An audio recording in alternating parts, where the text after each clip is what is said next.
7 money mistakes. Ano ba yung mga pagkakamali natin sa pera na dapat na nating tigilan? Una is ang paggamit ng utang para pambayad sa ibang utang.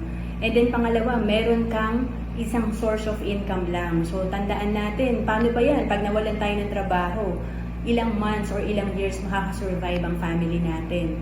Pangatlo, walang ipon, wala kang emergency fund. Pang-apat, walang goal sa iyong pera. Kaya ang nangyayari pag kumikita tayo, inuubos din natin lahat.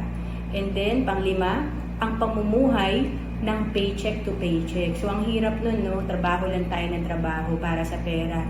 Ang pang-anim, ang hindi paggawa ng budget. Ito yung nag-overspending na pala tayo, no? Hindi na natin control yung nangyayari sa pera natin.